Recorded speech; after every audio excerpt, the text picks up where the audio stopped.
The broken sovereign. The war for the skis had ended in silence. Not the silence of peace. Not the silence of relief. But the kind that follows something sacred shattering. Ash drifted through the upper currents above the mountain citadel of Skyhold, settling along its fractured towers like gray snowfall. The once brilliant banners of the Ember Dominion hung in tatters, their embroidered sigils of flame torn by shockwaves and scorched by human artillery. The sky itself seemed dimmer, as though reluctant to shine over what had transpired. Dragons did not build their kingdoms upon earth. They built them in wind. And for the first time in living memory, the wind felt heavy. At the heart of the citadel, upon a dais forged from gold-veined obsidian, lay Queen Arendra. She was not small. Even in repose, she commanded space. Her horns curved backward in regal arcs, ridged and crowned with natural flame-gilded patterns unique to her bloodline. Her scales, once radiant as sunrise reflected on molten rivers, had dulled under exhaustion and pain, yet none who looked upon her would mistake her for anything less than sovereign. But it was her wings that broke the heart of Skyhold.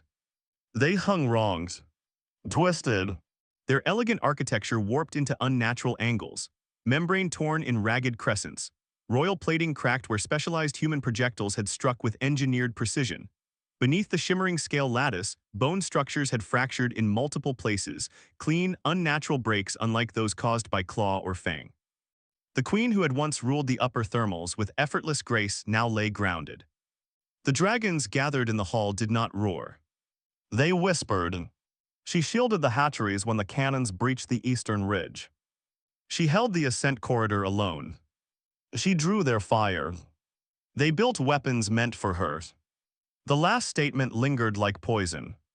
Human artillery had been refined during the final years of escalating conflict, designed specifically to counter draconic dominance of the skis. Where once dragons had commanded altitude unchallenged, now came precision-guided sky cannons that calculated wind shear, scale density, and thermal signatures. It had taken 3 direct strikes. 3. The first shattered her upper left strut. The second tore membrane across both spans. The third disrupted her lift balance mid-flight. When Arendra fell, she did not plummet. She twisted. She absorbed.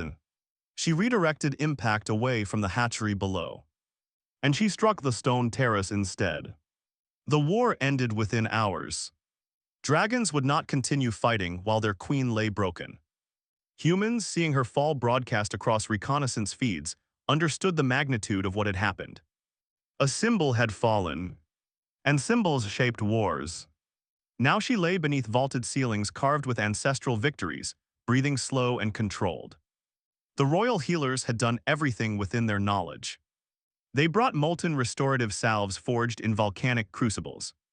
They sang the resonance hymns that aligned draconic marrow with cosmic harmonics. They sealed torn membrane with silk harvested from sky serpents older than recorded memory. They stabilized bleeding, they reduced inflammation. They prayed. Nothing corrected the misalignments. The fractures healed but wrongly. Bone fused at incorrect angles. Load-bearing joints calcified under strain. Every day that passed solidified deformity. Finally, Vareth, the eldest healer of Skyhold, scales dulled by centuries, lowered his crested head. She will never fly again. The words rippled through the hall like distant thunder. Flight was not merely motion to dragons. It was sovereignty. Without flight, a dragon could live. Without flight, a dragon could still command. But a grounded queen in a kingdom defined by altitude was vulnerability incarnate. Enemies would sense it. Allies would fear it. Skyhold would fracture. And somewhere beyond the mountains, human leaders debated the next phase of fragile peace. Outside the citadel gates, beneath banners of temporary truce, stood a human delegation. Unarmed, unarmored, carrying white flags. At their forefront was Dr. Alara Madsen. She had never intended to stand before dragons. Her career had been forged in quieter spaces, wildlife sanctuaries, rehabilitation centers, research facilities devoted to creatures most of humanity overlooked. She specialized in complex reconstructive surgery across species lines, birds with shattered wings from illegal hunts, wolves caught in steel traps, exotic creatures trafficked across borders with bones broken to fit shipping crates. She had developed a reputation. If it still had viable tissue, Alara would attempt to save it. When intelligence reports detailed the Queen's injuries, human engineers recognized their own signatures in the fractures. They knew precisely what kind of weapon had caused them. And someone quietly, perhaps guiltily, suggested something radical. If our technology broke her, a council member had said, our science might fix her. Dragons demanded a human healer. Humans hesitated. Trust was thin, but so was stability. So Alara was chosen. Not because she was the most decorated. Not because she was politically convenient. But because she had once spent 20 hours reconstructing the wing of a golden eagle deemed unsalvageable by 3 previous surgeons, and succeeded. Because she did not scare easily. Because she believed no living creature should be abandoned simply because repair was difficult. Now she stood before the gates of Skyhold. Heat washed over her as they opened, dry and mineral-rich, tinged with sulfur and ozone. Dragons lined the path inward. Bronze, crimson, onyx, pearl-white elders whose eyes held centuries. Some regarded her with open hostility. Some with suspicion. Some with something dangerously close to hope. Alara walked steadily. She did not hurry. She did not shrink. Fear would trigger defensiveness. Confidence, not arrogance, calmed wounded beings. Inside the central hall, she saw the Queen.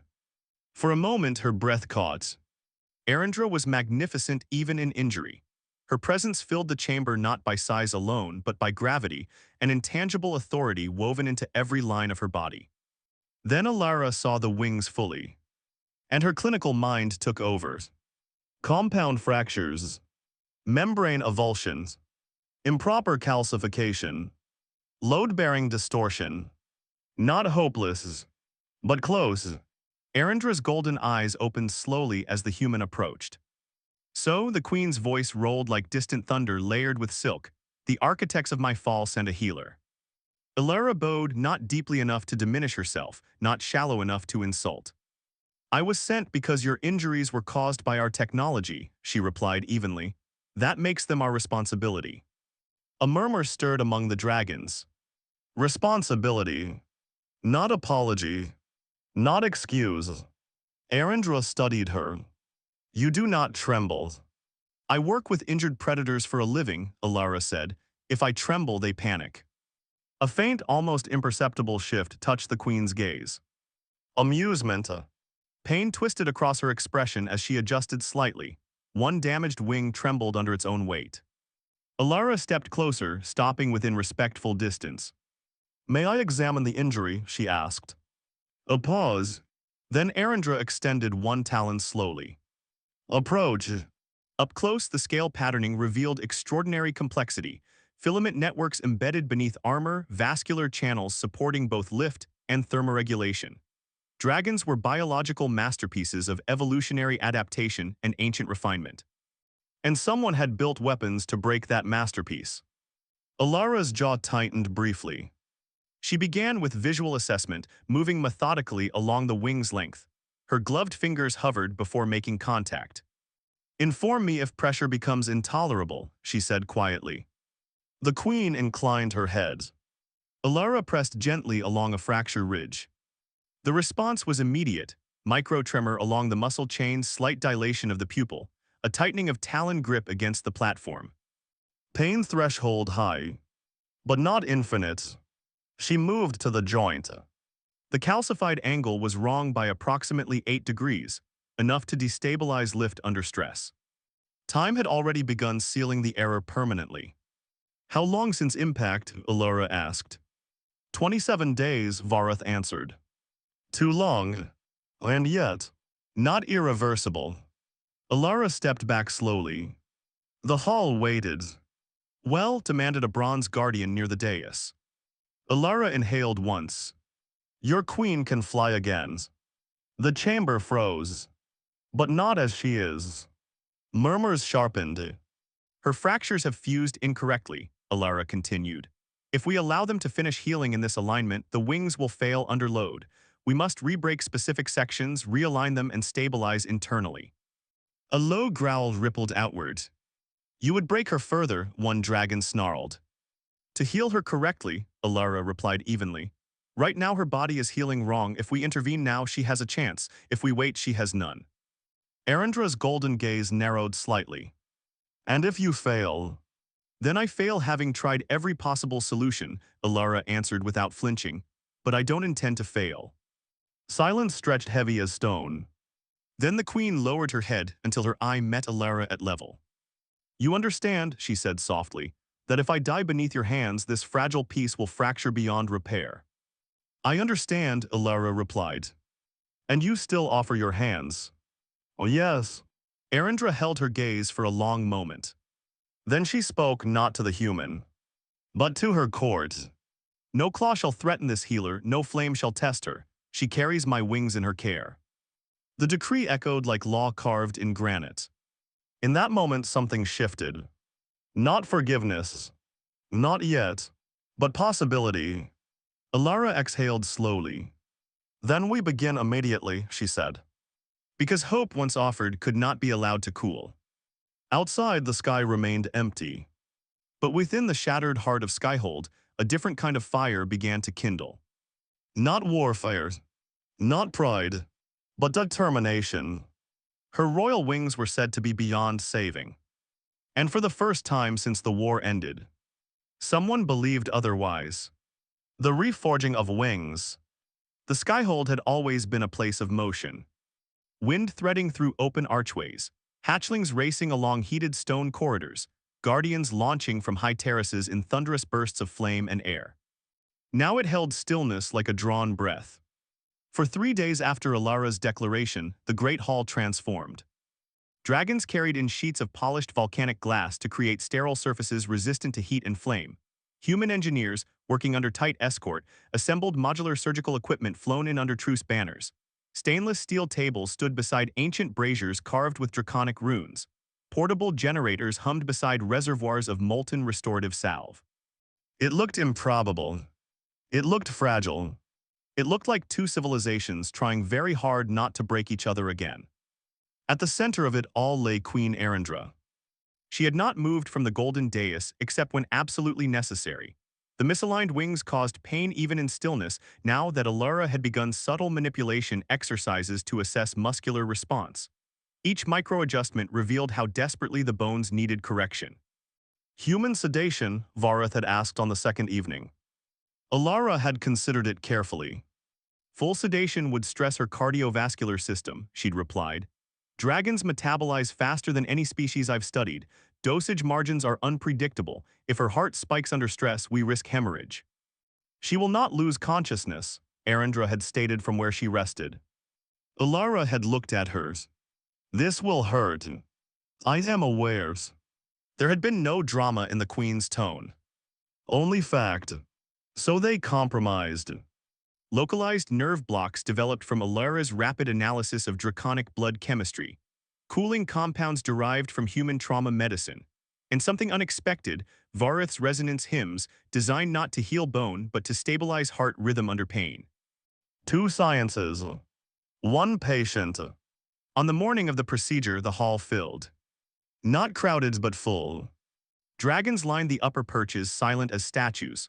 Human personnel stood near equipment stations, pale but resolute. No one spoke loudly, no one joked. Alara scrubbed her hands in heated mineral water infused with sterilizing agents. Her movements were practiced, efficient. She tied her hair back tighter than usual.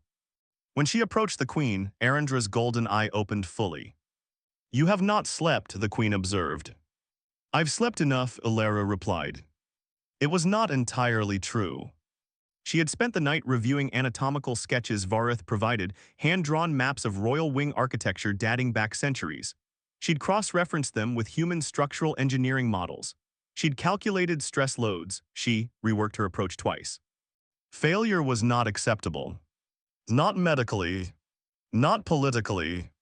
Before we begin, Arandra said quietly, tell me honestly, if I were not queen, would you still attempt this? Alara paused only a heartbeat. Oh yes. Arandra studied her. Why? Because I don't measure worth by rank, Alara answered. I measure it by whether something can be saved. For a fraction of a second, something unguarded flickered across the dragon's expression. Then it was gone. Proceed. The first incision was deliberate.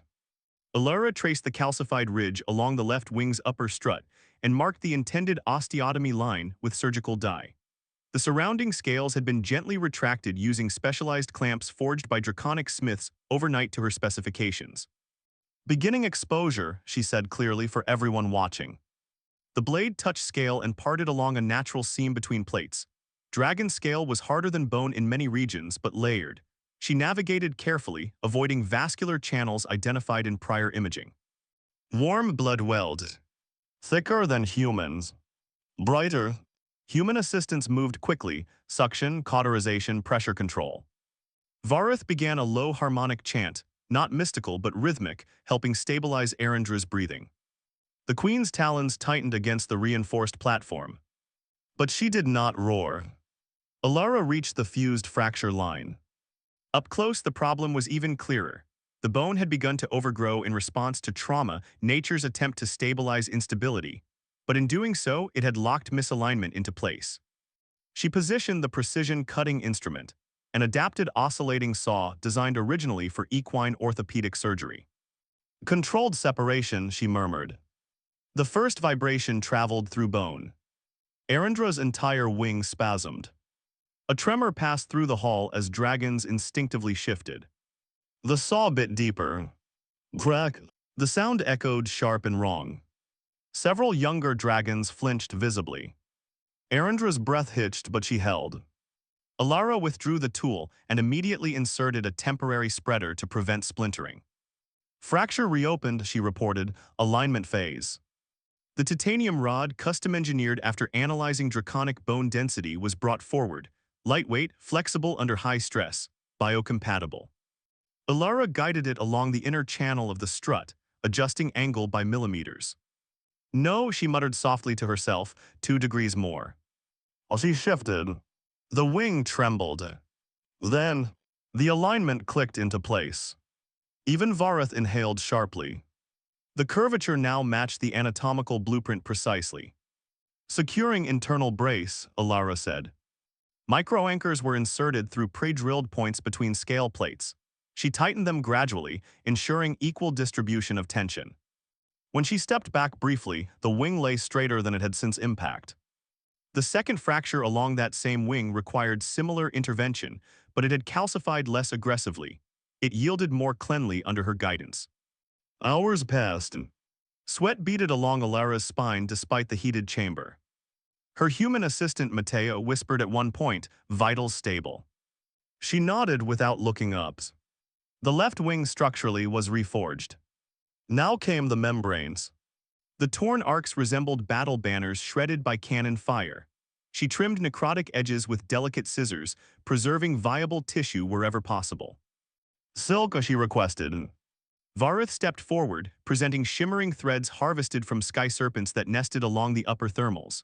The material glowed faintly, organic yet preternaturally strong. Alara examined its tensile properties quickly. "Incredible," she breathed. "You respect our craft," Varith observed. "I respect anything that works," she replied. She layered the silk beneath the queen's membrane, weaving it through with sutures arranged in cross-directional lattices. "Your healers stitched parallel to tier lines," she explained quietly to Varith as she worked. "That allowed stress to reopen along the same vectors. This pattern redistributes strain." Varith watched closely. "You anticipate wind." "Oh, yes." Stitch by stitch, the torn wing regained integrity. By dusk, the left wing was internally stabilized and externally reconstructed. But the right wing. The right wing was worse. The main joint near the base had fused severely misaligned. Breaking it risked splintering into fragments too small to repair. Alara stood very still, studying it. Arendra watched her. "Speak," the queen commanded softly. "If I approach this at the wrong angle," Alara said carefully, "we could lose structural viability in this joint entirely. And if you do nothing, it will fail under lift." Silence. "Then, proceed," Arendra said. "No hesitation." Alara adjusted her plans. Instead of a single cut, she marked 3 micro-separation points, creating controlled weakness zones to redirect fracture lines. The saw vibrated again. This time the crack was louder. Deeper. Arendra's roar shook the hall, raw and involuntary. Flame flickered along her throat reflexively. Dragons shifted, claws scraping stone. But the queen did not pull away. Alara inserted the spreaders immediately, preventing cascade fracture. Hold, she murmured, not commanding but steadying. She adjusted the alignment rod, this one slightly thicker. Angle adjustment 3 degrees outward, she whispered. She guided, pressed, corrected. The bone resisted. Then, shifted. The alignment snapped true. Mateo exhaled audibly. Securing, Alara said. Anchors drilled in. Stabilization locked. The membrane reconstruction took longer on this side, damage more extensive. At one point, Alara's hands trembled slightly from fatigue. Arandra noticed. You may rest, the queen said. Not yet, Alara replied. Hours bled into night. Finally, the last suture was tied. Alara stepped back slowly. Both wings lay braced internally, membranes reinforced, scale plates repositioned and sealed. It's done, she said hoarsely. No one moved. Arandra tested the left wing first. A subtle flex. The internal brace held. She tested the right. Another flex. Pain still present but controlled. The wings did not collapse. Vareth approached, examining the incisions. She has altered the architecture, he murmured. Yes, Alara said quietly, because the enemy altered it first. Arandra lowered her head toward the humans. You have broken me again. I have given you the chance to heal correctly, Alara replied. For a long moment, neither spoke. Then Arandra extended her wings slightly, careful, deliberate. They aligned. Not perfectly yet, but truly. For the first time since the war, the geometry of her form made sense again. A sound began in the upper tiers of the hall. Not a roar. Not yet. A low, resonant hum, dragons acknowledging hope. Recovery would not be immediate. Alara insisted on weeks of controlled therapy, gradual weight-bearing exercises, assisted lifts using reinforced harness systems, muscle retraining to adapt to internal reinforcements. Dragons, creatures of impatience and healing, learned restraint. Every day, Arandra grew stronger. Every day, the wings responded more fluidly. And every day, something else healed in the space between species. Conversations began in quieter corners of Skyhold. Human engineers compared notes with draconic smiths. Vareth requested copies of Alara's structural models. Mateo found himself discussing thermals with a bronze guardian who once would have incinerated him without pause. Trust did not arrive like thunder. It accumulated like sunrise. And one morning, as Arandra stood at the highest terrace, flexing wings that no longer trembled under their own weight, Alara knew. The reforging was complete. Now came the test. The sky waited. And this time, it would not claim hers. The sky shared. The day of the first true flight dawned without ceremony. No horns. No formal summons. No decree. The sky simply cleared. For weeks, clouds had lingered low along the mountain ridges as though unwilling to witness either triumph or failure. But that morning, the wind shifted. Cool thermals spiraled upward from the valley floor, rising clean and steady along the cliffs of Skyhold. Perfect lift conditions. Dragons felt such things instinctively. And so did their queen. Arandra stood alone upon the highest terrace, where ancient monarchs had launched into coronations and war alike. The stone beneath her talons was etched with centuries of claw marks, proof of sovereign strength tested against wind. Her wings were unfurled. Fully. They caught the dawn in molten arcs of gold and ember red. Where membrane had once torn into ragged crescents, smooth latticework now stretched taut and seamless. Faint cross-patterning shimmered beneath the surface if one looked closely enough, evidence of silk reinforcement interwoven with living tissue. Beneath scale and muscle, titanium rods rested invisibly within reinforced struts. Human architecture hidden within draconic anatomy. Integrated. Alive. Alara stood several paces behind her, arms folded tightly, not against cold but against nerves she refused to show. You chose ideal wind, she called gently. I did not choose, Arendra replied without turning. The sky offers, I accept. That answer was entirely draconic. Alara stepped closer, scanning automatically, shoulder alignment symmetrical, scapular rotation, smooth membrane tension even across both spans. You remember what we practiced, she said. Gradual ascent, the queen recited calmly. No full power dive, avoid sudden crosswinds until muscle memory reestablishes. Alara nodded once. And if you feel strain, I will not ignore it. That more than anything told Alara how much had changed. The Arendra of before would have ignored pain in favor of pride. The Arendra now understood recovery was not weakness. Below, Skyhold had gathered, not in tight ranks of ceremony, but in quiet arcs of anticipation. Dragons perched along battlements, hatchlings clung to ledges under careful supervision. Even Vareth had positioned himself where he could see the full span of the terrace. Humans stood farther back along designated safe zones, observers invited but not intruding. No one spoke loudly. They simply watched. Arendra flexed once. Twice. The motion was fluid. Measured. No tremors. No hitch.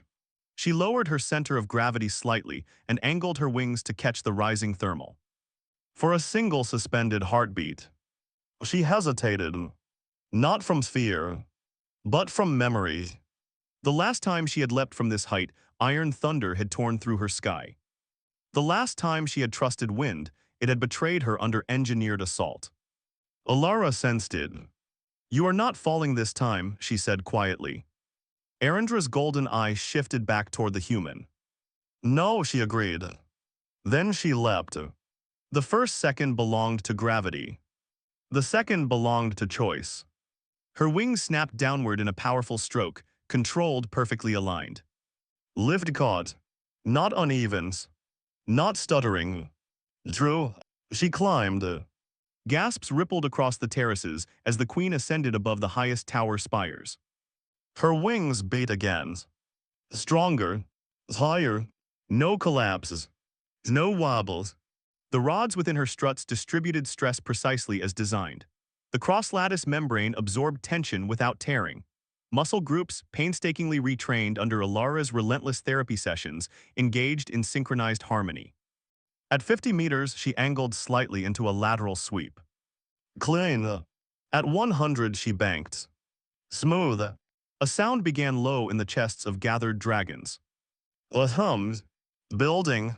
Then, a roar split the heavens. Not of rage. Not of war. But triumph.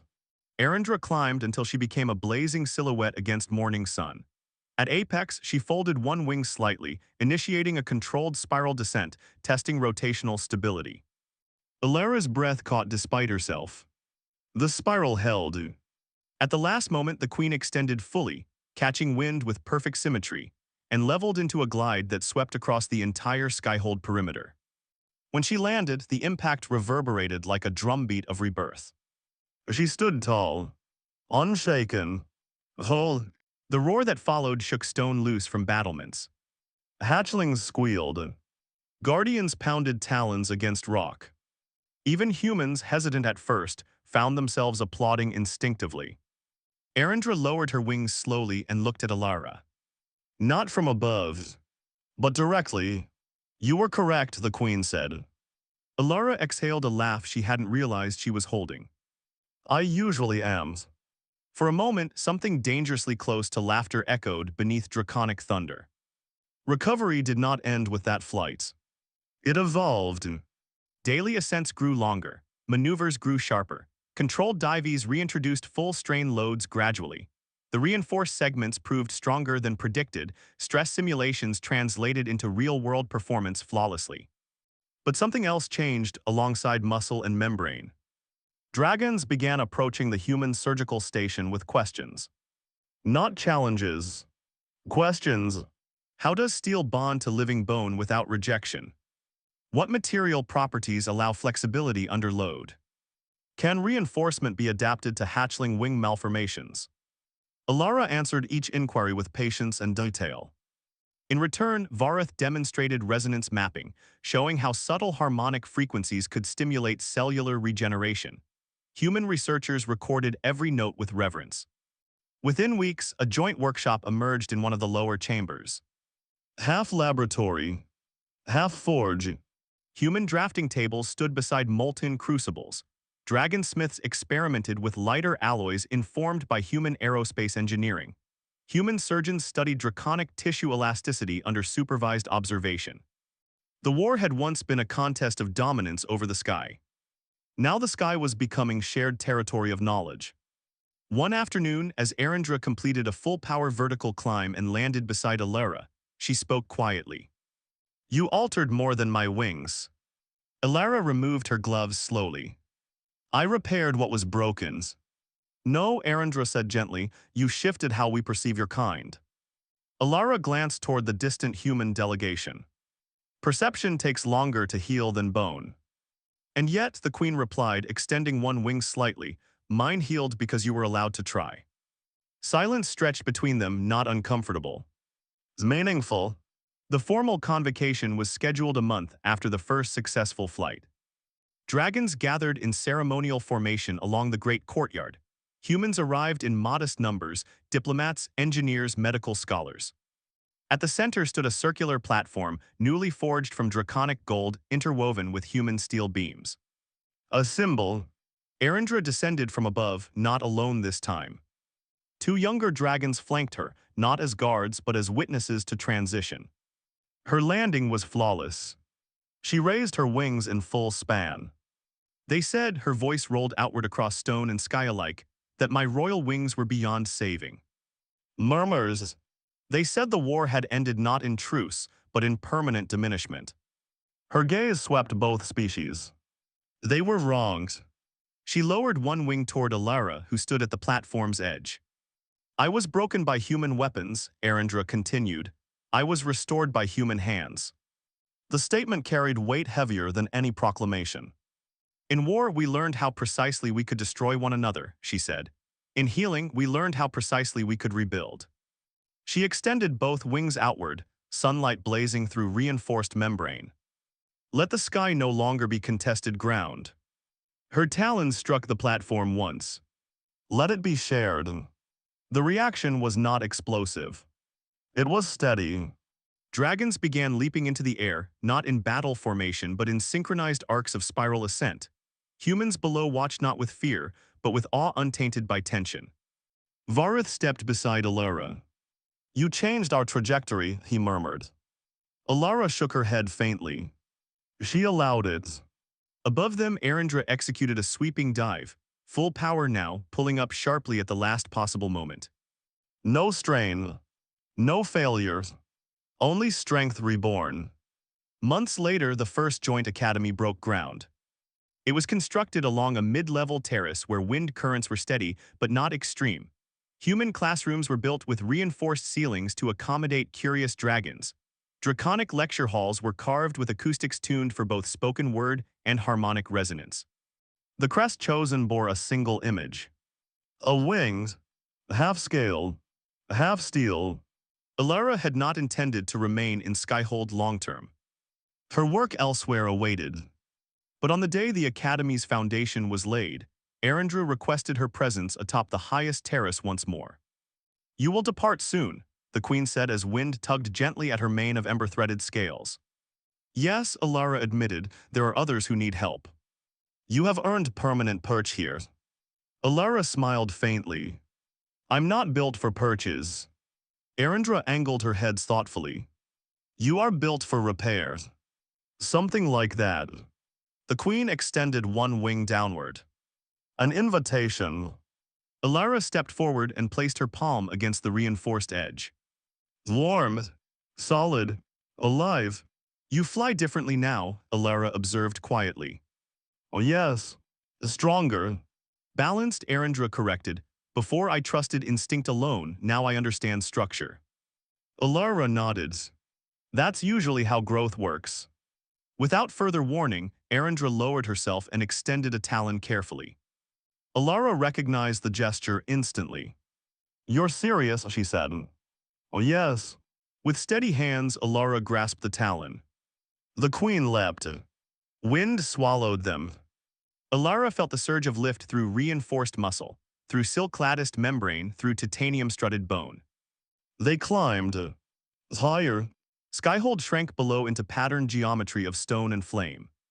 The horizon expanded, mountains stretching endless in every direction. Human settlements glimmered in distant valleys. Dragon Ares crowned high cliffs. Shared. Balanced.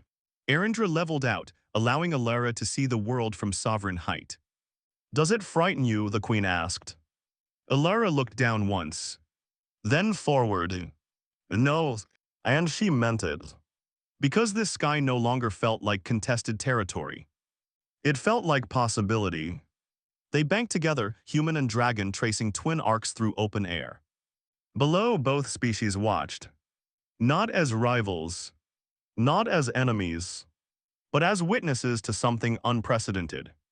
Her royal wings had been declared beyond saving. Yet they carried more than her body now. They carried proof that destruction engineered by brilliance could be countered by brilliance guided by compassion. That responsibility could replace resentment. That trust once given could reshape the architecture of the future. As they descended in controlled glide toward the Academy Terrace, sunlight blazing through reinforced membrane and reflecting off hidden steel within living bone, the world understood something quiet and profound. The future did not belong to the species with stronger fire. It belonged to the ones willing to rebuild what war had shattered. And sometimes, all it took to change the course of history was the courage to heal.